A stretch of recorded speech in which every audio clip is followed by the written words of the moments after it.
Hello नमस्कार दोस्तों, स्वागत है आप सभी का एक और नई वीडियो में। इस वीडियो में हम आगे बात करने वाले हैं महाराजा जो जैत्र सिंह अपन ने जो पढ़ लिया था, जैत्र सिंह तक का जो इतिहास अपन पढ़ लिया था। हम पढ़ रहे थे मेवाड़ का इतिहास, उसमें हम आगे चर्चा करेंगे 1213 से जो 1250 तक का जो काल है वो काल किसका रहा है। जो महाराजा उस समय मेवाड़ के जो रहे हैं जैत्र सिंह रहे हैं। तो जैत्र सिंह के काल की जो कुछ महत्वपूर्ण बातें अपन पढ़ चुके थे, और इसके आगे हम पढ़ते हैं कि जैत्र सिंह ने कौन कौन से जो है युद्ध लड़े। तो जैत्र सिंह ने जो है भूताला का युद्ध लड़ा। तो किससे लड़ा था? तो इल्तुतमिश से लड़ा था। किससे लड़ा था भूताला का युद्ध? इल्तुतमिश से लड़ा था जैत्र सिंह। इसमें जैत्र सिंह की जीत हो गई थी। उसके बाद बात करें इल्तुतमिश की, जो भागती हुई सेना ने नागदा को लूट लिया और जैत्र सिंह ने जो चित्तौड़ को नई राजधानी बनाया था। जय सिंह सूरी की इस पुस्तक की, इस युद्ध की जो हमें जानकारी मिलती है, भूताला का जो युद्ध हुआ था जैत्र सिंह और इल्तुतमिश के मध्य, जो दोनों के मध्य ये युद्ध हुआ था, इसकी जानकारी हमें किस पुस्तक से प्राप्त होती है? तो इसकी जो जानकारी हमें पुस्तक हमीर मदमर्दन जो है, हमीद मदमर्दन के द्वारा जो है इस युद्ध की जानकारी मिलती है। उसके बाद जैत्र सिंह का जो शासनकाल है, मध्यकाल का जो मेवाड़ का स्वर्ण काल कहा जाता है। यानी इसका क्वेश्चन बन सकता है कि जैत्र सिंह का जो शासनकाल है, मध्यकाल मेवाड़ का स्वर्ण काल, किस शासक के काल को कहा जाता है? तो इसका जो राइट आंसर क्या होगा? जैत्र सिंह के काल को ये मेवाड़, मध्यकालीन मेवाड़ का जो है स्वर्ण काल कहा जाता है। उसके बाद अपन जैत्र सिंह का जो है शासनकाल समाप्त हो जाता है। उसके बाद आते हैं अपन रतन सिंह। रतन सिंह आते हैं। रतन सिंह का जो शासनकाल है वो रहा है 1302 ईस्वी से 1303 ईस्वी तक इन्होंने शासन किया मेवाड़ पर। इसका छोटा भाई कुंभकर्ण नेपाल चला गया था। वंश की राणा शाखा का शासन स्थापित किया। कि रतन सिंह ने जो राणा शाखा का जो शासन स्थापित किसने किया था? रतन सिंह ने किया था। उसके बाद अलाउद्दीन खिलजी। अलाउद्दीन खिलजी का चित्तौड़ पर आक्रमण, अलाउद्दीन खिलजी ने चित्तौड़गढ़ पर आक्रमण कब किया था? 1303 ईस्वी में किया था। उस समय जो यहाँ के शासक कौन थे? उस समय के जो मेवाड़ के जो शासक थे वो थे महाराजा कौन थे? रतन सिंह थे। और कारण क्या था? अलाउद्दीन खिलजी ने जो चित्तौड़गढ़ युद्ध पर जो आक्रमण किया था उसका जो कारण क्या था? प्रमुख उसके कारण क्या थे? तो कारण थे अलाउद्दीन खिलजी की जो साम्राज्यवादी नीति, यानी अलाउद्दीन खिलजी अपने साम्राज्य का विस्तार करना चाहता था। चित्तौड़ का जो व्यापारिक तथा सामरिक जो महत्व था, उस महत्व के कारण सुल्तान के लिए प्रतिष्ठा का प्रश्न, यानी अमर समर सिंह मेवाड़ का बढ़ता हुआ प्रभाव, यानी अलाउद्दीन खिलजी को जो मेवाड़ का बढ़ता हुआ प्रभाव बिल्कुल भी शोभा नहीं दे रहा था।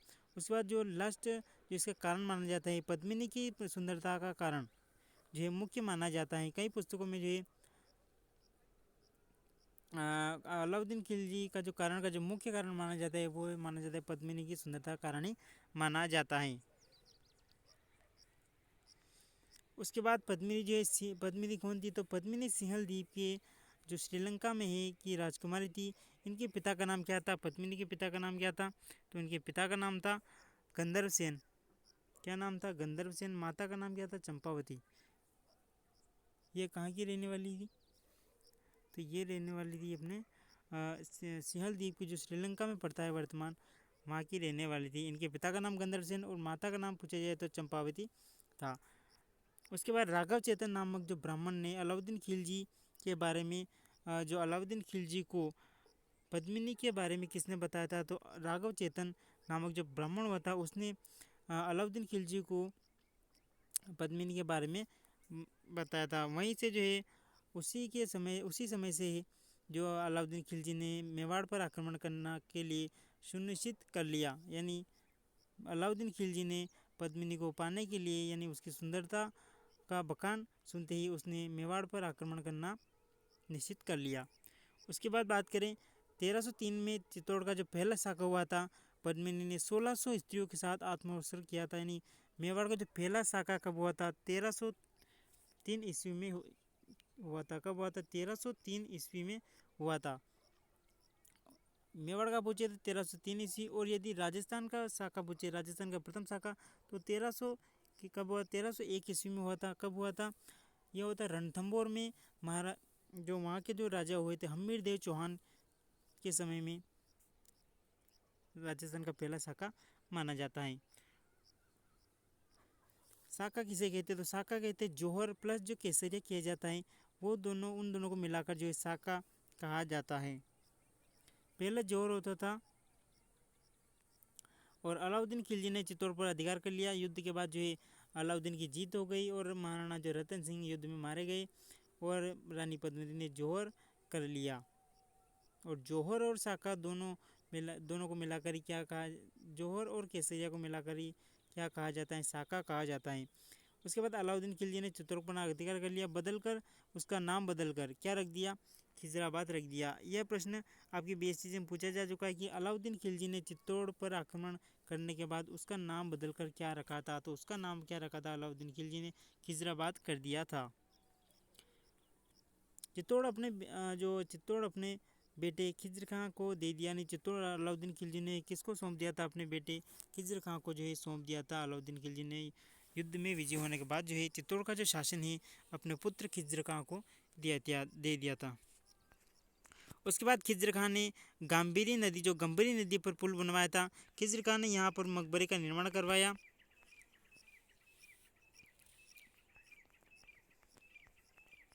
थोड़े दिनों बाद ही चित्तौड़ मालदेव सोनगरा को दे दिया। मालदेव सोनगरा ने मूछाला मालदेव को कहा जाता है कि उनको मूछाला मालदेव को दे दिया था और गोरा बादल इसके साके में लड़ते हुए मारे गए थे। मूछाला मालदेव के जो प्रसिद्ध हुए हैं, क्या है, प्रसिद्ध सेनानायक हुए हैं, कौन हुए हैं, गोरा बादल हुए हैं। अलाउद्दीन खिलजी ने चित्तौड़ पर 30,000 लोगों का कत्लेआम करवाया था।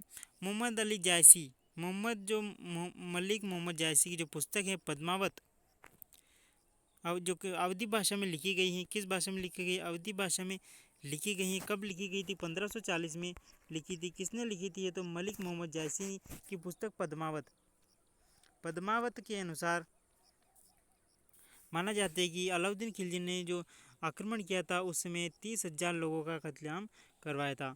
उसके बाद कर्नल जेम्स टोड तथा मोहम्मद नैन्सी ने भी इस कहानी को स्वीकार किया है।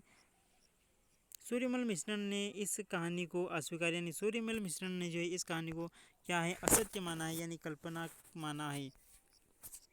उसके बाद अमीर खुसरो की पुस्तक खजाइन उल फुतूह तारीख ए अलाही में चित्तौड़ आक्रमण का वर्णन किया गया है। यानी किन किन पुस्तकों में हमें जो मेवाड़ पे जो आक्रमण हुआ था, मेवाड़ का प्रथम शाखा हुआ था, उसका वर्णन मिलता है।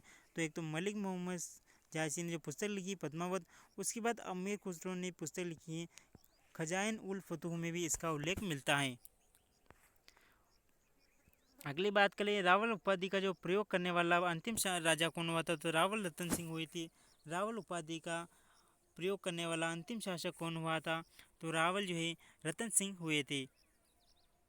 रतन सिंह का शासनकाल 1301 से 1303 ईस्वी तक माना जाता है। गोरा बादल का जो बलिदान हमें इसे सिखाता है कि जब देश पर आपत्ति आए तो प्रत्येक व्यक्ति को अपना सर्वस्व न्यौछावर कर देकर देश की रक्षा में लग जाना चाहिए।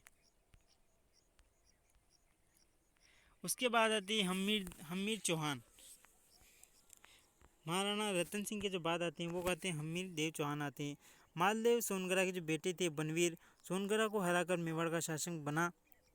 मालदेव सोनगरा को जो बेटे बनवीर सोनगरा को हराकर जो मेवाड़ का शासक बना था हम्मीर देव चौहान। इसका शासनकाल जो 1326 से 1364 ईस्वी तक माना जाता है। हम्मीर सिसोदिया गांव का जो शासन का, इसलिए यहाँ के घुइल वंश की सिसोदिया शाखा का राज्य प्रारंभ हुआ था। हम्मीर के राणा हम्मीर के समय से ही सिसोदिया शाखा का प्रारंभ माना जाता है। इसके बाद बात करें सिसोदिया गांव की जो स्थापना राहप ने की थी। हम्मीर ने राणा की उपाधि का प्रयोग किया था। यानी किस शासक ने, मेवाड़ के शासक ने सर्वप्रथम राणा की उपाधि का प्रयोग किया था, तो वो किया था हम्मीर ने किया था। उसके बाद हम्मीर को मेवाड़ का उद्धारक कहा जाता है। हम्मीर देव को, यानी किस शासक को, क्वेश्चन आ सकता है कि किस शासक को मेवाड़ का उद्धारक के नाम से जाना जाता है, तो मेवाड़ का उद्धारक कहा जाता है, हम्मीर देव को कहा जाता है। उसके बाद कुंभलगढ़ परिस्थिति में हम्मीर हम्मेर को विषमघाटी पंचानन कहा गया है? किस शासक को कुंभलगढ़ जो प्रसिद्धि है में विषमघाटी पंचानन के नाम से जाना जाता है, तो वो आपका राइट आंसर क्या होगा? हम्मेर को कहा जाता है।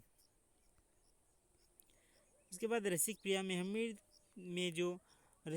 हम्मेर को वीर राजा कहा गया है, रसिक प्रिया कहा गया है। इसके बाद हम्मेर ने चित्तौड़ में बरवड़ी माता यानी बरवड़ी माता का मंदिर बनवाया। बरवड़ी माता मेवाड़ के घुल वंश की जो इष्ट देवी मानी जाती हैं, ये इसको बाण माता के नाम से भी जाना जाता है। बाण माता मेवाड़ के घुल वंश की कुल देवी मानी जाती है। कुछ यानी क्वेश्चन बन सकता है किस कुल यानी कुछ घुल वंश की जो कुल देवी है वह किस देवी को माना जाता है? तो आपका जो राइट आंसर क्या होगा? बाण माता को माना जाता है। उसके बाद आते हैं अपने राणा लाका। इनका शासनकाल जो है कब माना जाता है? राणा लाका का शासनकाल 1382 से 1421 तक माना जाता है। राणा लाका आते हैं, इनको जो है लक्ष्य सिंह भी कहा जाता है। जावर उदयपुर में चांदी की खान प्राप्त हुई।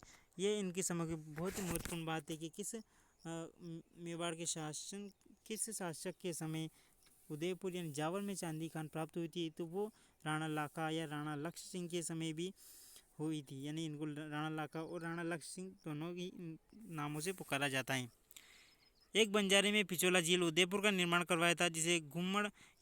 पिछोला झील का निर्माण किसने करवाया था? तो एक बंजारे ने करवाया था। जो घूमने वाले बंजारे होते हैं उन्होंने उदयपुर में जो पिछोला झील है उसका निर्माण किसके शासनकाल में करवाया था? तो महाराणा जो लाका हुए हैं जिनको ये लक्ष्य सिंह के नाम से जाना जाता है, उनके शासनकाल में जो है बंजारे ने पिछोला झील का निर्माण उदयपुर में करवाया था। पिछोला झील के जो पास है नटनिका चबूतरा बना हुआ है। नटनिका चबूतरा ये पूछा जा चुका है कि नटनिका चबूतरा किस झील के पास में बना हुआ है? तो इसका राइट आंसर क्या होगा? पिछोला झील के पास में नटनिका चबूतरा बना हुआ है। कुंभा घड़ा नकली रक्षा करते हुए मारा गया, यानी कुंभाहाड़ा नकली बूंदी की जो रक्षा करते हुए मारा गया था। इसके बाद बात करें मेवाड़ और मारवाड़ की युद्ध की। इधर जो मेवाड़ की जो राणा लाका के पुत्र राव चूड़ा और इधर मारवाड़ में भी हुए चूड़ा। इनकी जो मेवाड़ और मारवाड़ के बीच में जो राणा लाका की जो शादी किससे करवा दी जाती है? राणा जो महारानी हुई मारवाड़ की राव चूड़ा की जो पुत्री थी, मारवाड़ के रहने वाले राव चूड़ा की जो पुत्री थी हंसाबाई के साथ इनका विवाह कर दिया जाता है। किसका? राणा लाका का विवाह कर दिया जाता है। और मारवाड़ का बीच में जो है राव चूड़ा को कहा जाता है। मारवाड़ के राजा राव चूड़ा की बेटी जो हुई थी हंसाबाई की शादी मेवाड़ के राणा लाका के साथ हो गई थी। इसके बाद इस समय लाका के जो बेटे चूड़ा ने प्रतिज्ञा की थी, लाका का जो बेटा हुआ था राव चूड़ा ने प्रतिज्ञा की थी कि वह अब कभी राजा नहीं बनेगा। हंसाबाई के बेटे को मेवाड़ का अगला राजा बनाया जाएगा। तो आपके यहाँ से जो क्वेश्चन बनता है वो बनता है कि मेवाड़ का जो है भीष्म पितामह किसे कहा जाता है? तो राव चूड़ा जो है उनको जो है मारवाड़ का या मेवाड़ का क्या कहा जाता है? भीष्म पितामह कहा जाता है। चूड़ों को मेवाड़ का भीष्म पितामह कहा जाता है। राव चूड़ा को जो मेवाड़ का भीष्म पितामह कहा जाता है। चूड़ा को किस बलिदान के लिए कारण कई विशेषाधिकार दिए गए, यानी कई उनको अधिकार दिए गए। फिर आता है मेवाड़ में 16 प्रथम श्रेणी ठिकानों में से 4 चूड़ा को दे दिए गए। इनमें से सलुम्बर उदयपुर भी शामिल था। सलुम्बर का जो सीमांत मेवाड़ का सेनापति था, सलुम्बर का सीमांत मेवाड़ के राजा का राज तिलक करेगा। यानी जो सलुम्बर का जो सीमांत होगा मेवाड़ का जो राजा होगा अगला उसका राज तिलक करेगा। राणा लाका की अनुपस्थिति में सलुम्बर का सीमांत यानी राजधानी संभालेगा। मेवाड़ के सभी कागज पत्रों पर राणा के साथ सलुम्बर का सामंत भी हस्ताक्षर करेगा। मेवाड़ के प्रशासन में सलुम्बर का क्या महत्व था? तो हरावल सेना की जो क्या महत्व था, ये आपको प्रश्न बनता है। और इसके बाद ये अपने सेना के जो प्रमुख स्थान होते हैं सेना में, हरावल चंदावल क्या होता है, इनके बारे में कुछ महत्वपूर्ण फैक्ट जान लेते हैं। तो हरावल जो होता है सेना की सबसे जो अगली टुकड़ी होती है उसको कहा जाता है हरावल। किसे कहा जाता है? जो सेना की जो सबसे अगली टुकड़ी होती है, जैसे ये सेना है इसकी सबसे जो